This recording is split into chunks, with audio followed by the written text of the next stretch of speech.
बहुत स्वागत है आप सभी का। आप देख रहे हैं प्राइम टाइम शो अपना बिहार। मैं हूं आपके साथ जया मिश्रा। बुलेटिन की शुरुआत बड़ी खबर के साथ करने जा रहे हैं।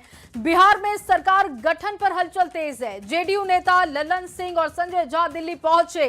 बीजेपी नेताओं के साथ सरकार गठन पर चर्चा करेंगे। इस वक्त की बड़ी खबर आ गई है। देखिए, जनता का मैंडेट आ चुका है। जनता ने नतीजे सामने रख दिए हैं, लेकिन अब बारी है सरकार की। सरकार गठन को लेकर हलचल तेज हो चुकी है।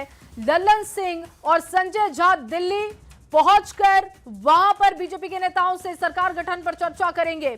सूत्रों के हवाले से यह बड़ी खबर आपको दे रहे हैं। बिहार चुनाव प्रभारी धर्मेंद्र प्रधान और प्रभारी विनोद तावड़े ने गृह मंत्री अमित शाह से मुलाकात की है। बिहार चुनाव परिणाम और इसके बाद सरकार गठन को लेकर चर्चा हुई है, तो हलचल तेज हो चुकी है, गहमा गहमी बढ़ने लगी है। और अमितेश ज्यादा जानकारी के साथ दिल्ली से जुड़ चुके हैं। अमितेश, बताया जा रहा है कि तमाम बड़े नेताओं की मुलाकात हो रही है और सरकार गठन को लेकर चर्चा हो रही है। किस तरीके की हलचल है सरकार गठन को लेकर, बताइएगा विस्तार से।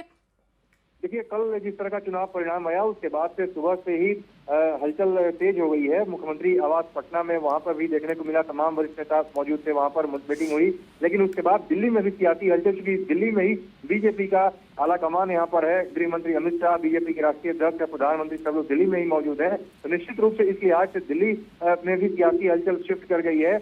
और बिहार बीजेपी के जो चुनाव प्रभारी हैं धर्मेंद्र प्रधान और बिहार बीजेपी के प्रभारी विनोद तावड़े, दोनों की आज मुलाकात हुई है गृह मंत्री अमित शाह से और सरकार गठन को लेकर के चर्चा हुई है और चुनाव परिणाम की समीक्षा भी की गई है। किस तरह से परिणाम आया, किस तरह से जीत हुई और आगे की रणनीति को लेकर के चर्चा हुई है। तो बहुत महत्वपूर्ण मुलाकात हुई है गृह मंत्री अमित शाह के साथ विनोद तावड़े और धर्मेंद्र प्रधान की। इसके अलावा जेडीयू के जो टॉप दोनों नेता है, जेडीयू के राष्ट्रीय कार्यकारी अध्यक्ष संजय झा और केंद्रीय मंत्री ललन सिंह, दोनों दिल्ली पहुंच गए हैं। तो निश्चित रूप से अब इस बात की उम्मीद जताई जा रही है कि बीजेपी आलाकमान है अमित शाह और बाकी जो प्रभारी हैं दोनों विनोद तावड़े धर्मेंद्र प्रधान, उनसे मुलाकात इनकी संभव है और उस मुलाकात में सरकार गठन की प्रारूप पर चर्चा होगी। किस तरह से सरकार गठन होगा, कौन कौन से मंत्री होंगे, कितने मंत्री हो सकते हैं और कब शपथ ग्रहण की तारीख हुई, तमाम बिंदुओं पर आगे चर्चा होगी। इसीलिए दिल्ली में सियासी हलचल बढ़ गई है। जेडीयू के दोनों वरिष्ठ नेता दिल्ली आ गए हैं, संजय झा, ललन सिंह, और बिहार के दोनों जो बिहार प्रभारी विनोद तावड़े और चुनाव प्रभारी धर्मेंद्र प्रधान, वो भी दिल्ली में मौजूद है, गृह मंत्री मौजूद है। तो निश्चित रूप से काफी सियासी हलचल तेज होने वाली है अगले 1-2 दिनों में। जी, बहुत शुक्रिया अमितेश तमाम जानकारी के लिए।